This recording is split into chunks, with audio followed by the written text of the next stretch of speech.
This is a STEARsoft tutorial for the end of year, progressing your classes to the next year.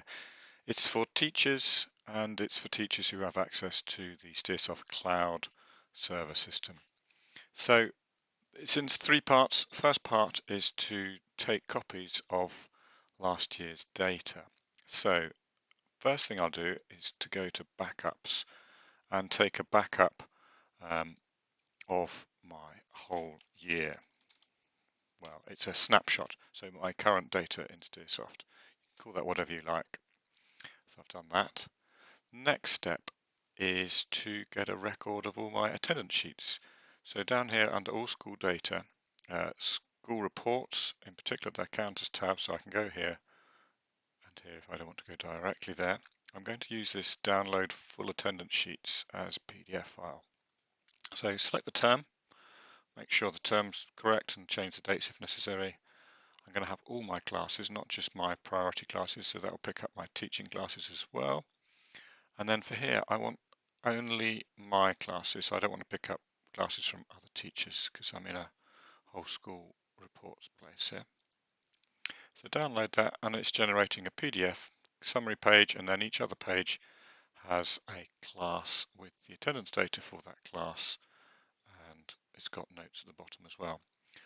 It's a PDF, so I can save it, and that gives me a nice record of all my attendance sheets. And the third thing I'd save are the instance, because they're not saved as part of that. So there's an instance report option on the left, and basically lists any instance that you've recorded against students organized nicely. So you can print that. In Windows 10, you can choose print to PDF, or you can cancel that print and save that HTML page in whatever form you like, copying and pasting in the most basic form. So that's saved my data from last year, taken a record of that in three different ways. You might not want to do all of those, but there you go. So the next thing is to progress our classes and timetable to the next year. Now, you might like to do this in a different way, but this is what I do.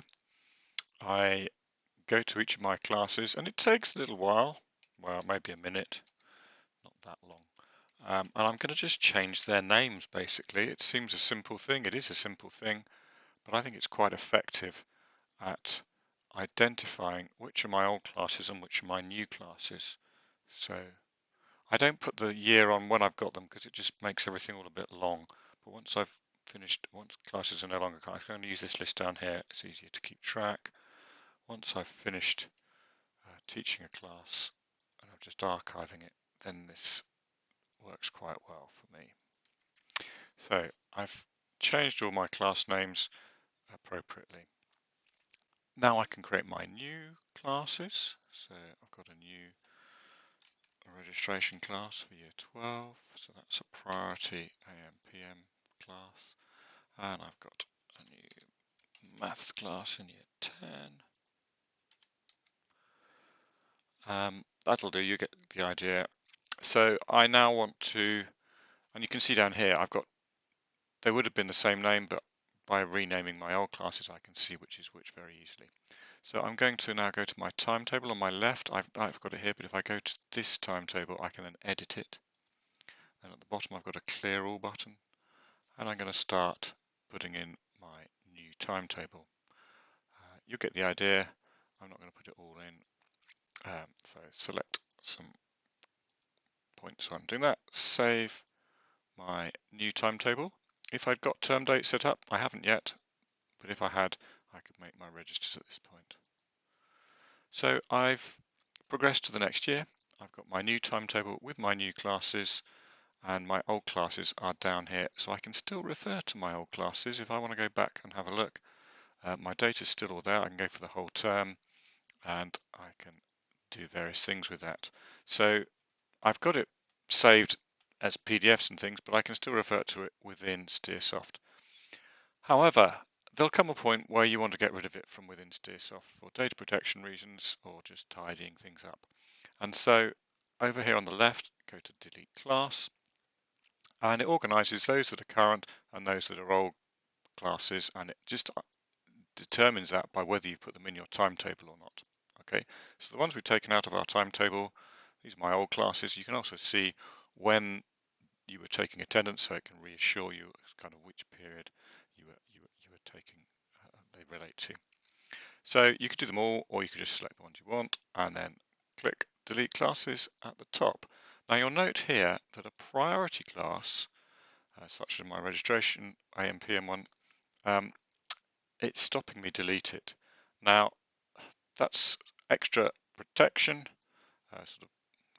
give you an extra step.